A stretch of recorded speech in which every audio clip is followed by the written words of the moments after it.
proud of our team, total team effort. I know Marcus stood out and scored some points, but there were some other things that a lot of guys did that we talked about we needed to do in order to win.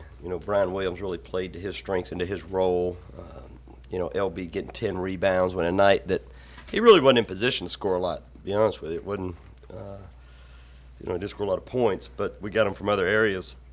I thought Stevie Clark did a good job of what we needed out of him. And you can go down the line. Mark Hill got hot late and scored some baskets, but that was very much a business approach.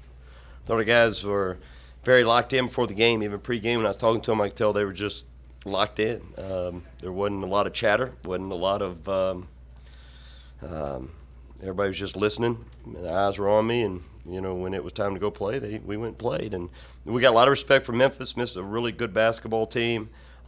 We played really well tonight, but they're going to win 30-plus games most likely, and I think there'll be a team that will go very, very far in March. But, our crowd was great. The crowd was tremendous, but a great early college basketball game, and we had some guys that played well. Obviously, this was a game billed about the battle of the backcourts. Was this kind of a statement for your guys, not only offensively, but you said their starting guards down to 15 points combined? That's one game. It's one game. They got a great backcourt. It's one game. We played well. I'm sure they're going to bounce back and have great games, but I'm not getting into all that other than, our guards played well tonight, and their guards are going to be great as well.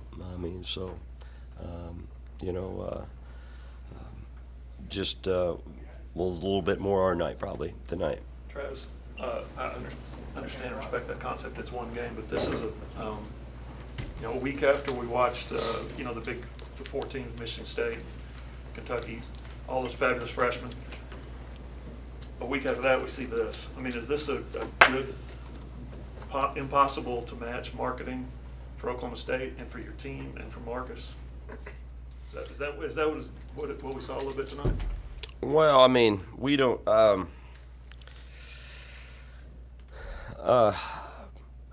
We played well against a really, really good, really great basketball team, and we hope our, we've known Marcus Smart's pretty good for a while. We hope our fans continue to come back, but we're going to keep playing hard every game, and our students were terrific. Our fans were terrific. But no, I'm not. This is one game, fourth game of the year. We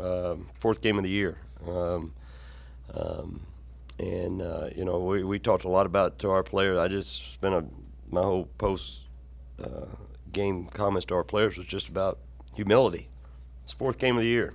You won a great game, no doubt. But when we get back to practice, we need to forget about this, move on. There's a lot of things we got to get better at that I wasn't happy with tonight. But for me, it's the fourth game of the year, great win. Yeah, I hope everybody's excited, but I hope everybody got excited before this game. So Those games that resonate with the selection committee eventually, though, won't it? Oh yeah, no, absolutely, no. I agree with that. Yeah. I even said it earlier today, a lot. That this is a great game to play because it can only help you. Wouldn't hurt you in any way, really. They're going to learn from this. We're going to learn from it. These games earlier in the year, when you put two top teams together, I think you can only get positives out of it. I really do. Travis, you talked a lot about Marcus, his effort in practice, his work ethic, and all that. He looked different. Call it what you want, but he took the game over, and has he ever looked like that in practice during a spell in a No, you're just referring. He made shots, but the way he plays is like that every game, every day. When he makes shots like that, anytime somebody makes threes, it's going to stand out. It just makes everything else look different. And he made some tough shots, but no, he wasn't any more locked in before the game. No, not really. I didn't see anything different. To be honest with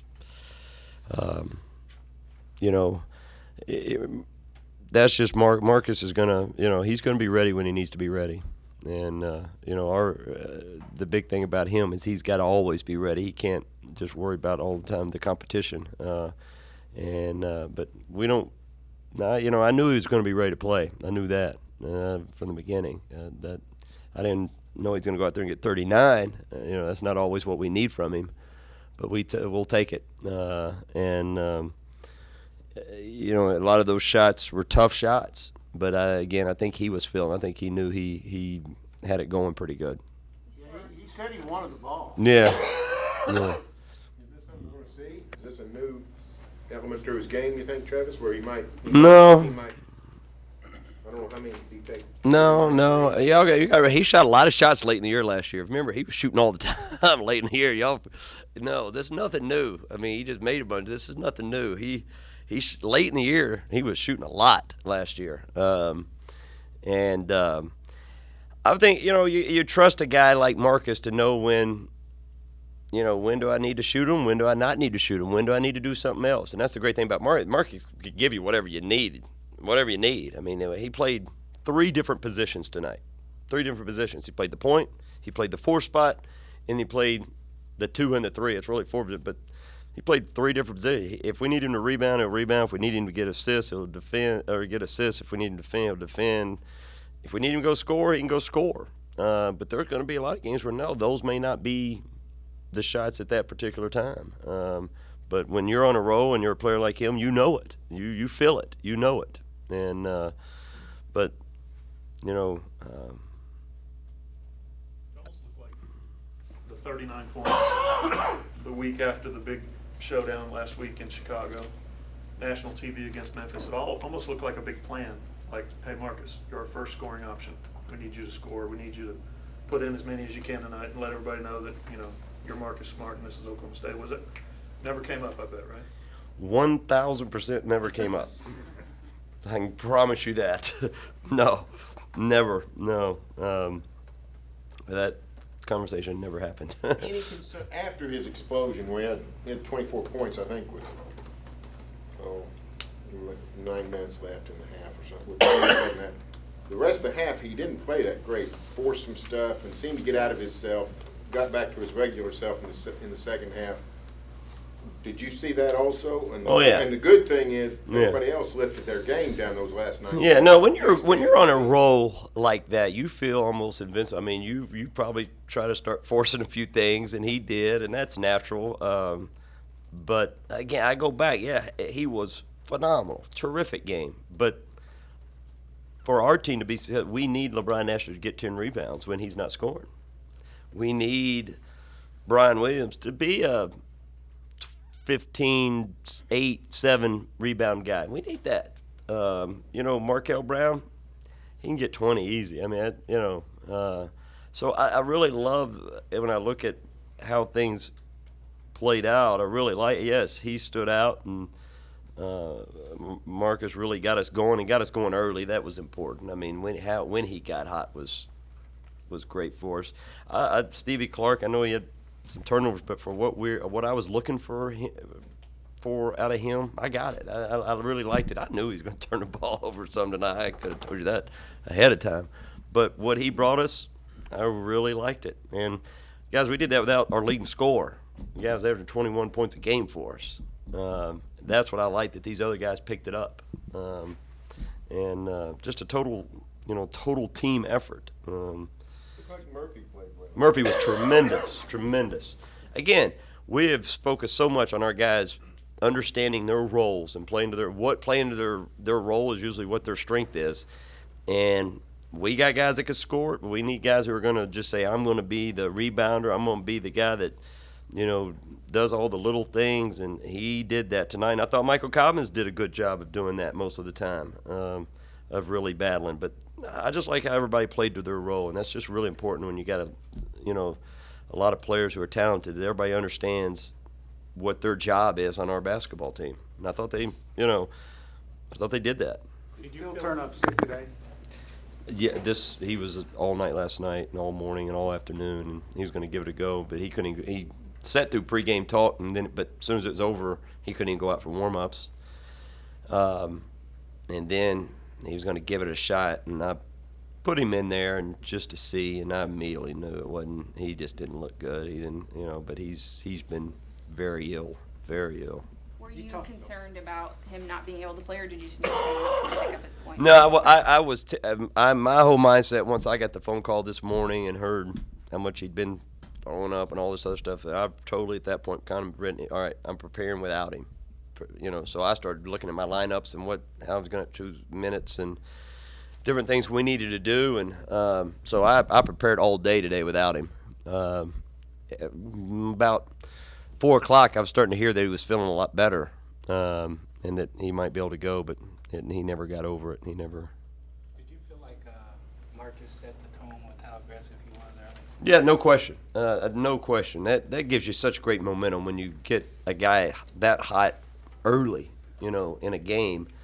When you're making shots like that and how he was making them, it makes everything else better. It makes you want to play defense harder. It makes you rebound harder. It just gives you so much momentum, enthusiasm, energy, the crowd, everything. Absolutely. That played a big role in it. Him getting on a roll early was huge. You talked about him shooting a lot of Memphis had a shots. bad night. You guys hold 4 guards in check. What did you see from your team on the defensive end? I thought we played good defense. I thought we did pretty good. I mean, what do you think? I don't know if Like they. you wanted, stressing a lot of on-ball defense. Yeah. Oh yeah.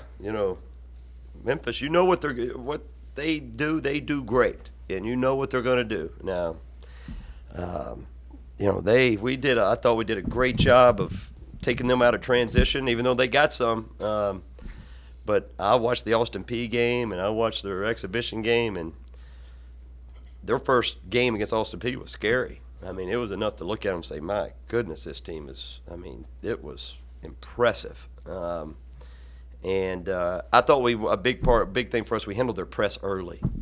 We really handled their press early, and their press was a major factor in their first game. They only played one game, so it's kind of hard to gauge, but they pressed for 40 minutes against Austin Peay, and it was just a major factor in the game. But I thought we handled it pretty well. You talked about Marcus taking a lot of shots at the end of the year.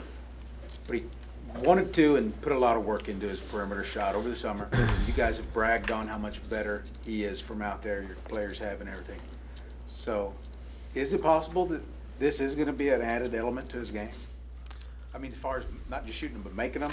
Well, we hope making them. I don't anticipate him going out and shooting 10 threes a game. I don't. I mean, there will be another game he does, but that's not what we go into every game wanting him to shoot 10 threes. If he had missed some of those early, he probably wouldn't have taken 10. But yeah, he's worked hard on his shooting. He's still getting in the gym extra even now. So you may see a few more nights than normal that he shoots 10 if he's making them. But, we have another – Phil Forte is usually a guy that gets some of those shots at times. But, no, Marcus is not a guy – again, I go back, and it goes back to some of your – is not a guy that you sit and say you definitely want or need him. I'm not saying we don't or he won't or that he leads you in scoring. That's not the approach we take with him. I don't even – scoring's not even really his best strength. We know he can get 39, but he does so many other things to help your team that we don't put a whole lot of focus on trying to get him shots. Every shot he took tonight, he got within the offense, but it wasn't necessarily just plays for him. It could impact the way people defend him, though, and Oh, that could it's- impact the rest of your team. Yeah, well, it makes it a lot tougher. If he's making threes, he's hard to guard off the dribbles, because he's so physically strong. And if he's making threes, and then you got to figure out how you're going to guard him. Then it becomes a little bit different. And that's what I told him after he made 4 or 5, whatever it was, and then he took the guy they ran and took a tough one. I kind of brought him over and said, Mark, you need a shot fake now. You need to get to the rim now. You've got the three. They know you're going to shoot it. And he said, oh, you're exactly right. And the next time he went straight to the rim and got fouled. So that when you start getting that type game where they got to 100% respect your three and everybody knows he's a great finisher around the rim, that's what gets me excited. When you look at this roster and watch your teams play, kind of the athletes you have, how close is it to what you envisioned when you took the job? Well, it's I like our pieces. I like our team. I like versatile guys, and that's what I always envision. That's what we've had success with is guys that can play multiple positions, guys that got good height but can shoot it, and are versatile guys, and that's what we've got on our basketball team, and that's what our young kids are, and that's what we've got coming in, and so that you always envision to have a top team, and I think we've got a chance to be a pretty good basketball team. But I like our basketball team. I like our pieces. I do. There's areas we got to get better at. We have weaknesses, just like any team has. We definitely have weaknesses that we've got to get better, overcome, camouflage, a little bit of every, all in between that we got to make sure that we pay attention to. But we have some pretty good pieces. After Utah Valley and Mississippi Valley and Pine Bluff, did you have concerns? Did you wonder about some things? I did. And then you found out? I did. I was talking to our staff a little bit, and we set up the schedule that way. We want to take a little bit of pressure off our team early in the year just to get some games under our belt. But I did talk to our staff a little bit. Hey, we have not been tested at all here. How are we going to respond going from those games to a top team in the country? It's so that was a concern. I was wondering how we would respond. How quickly early. I thought it would maybe take us a while to settle in and kind of get used to the quickness since we haven't. But I think what helped us though a little bit, and I talked about this a long time ago, the early starting practice where I didn't put a starting five together until the week before the first game.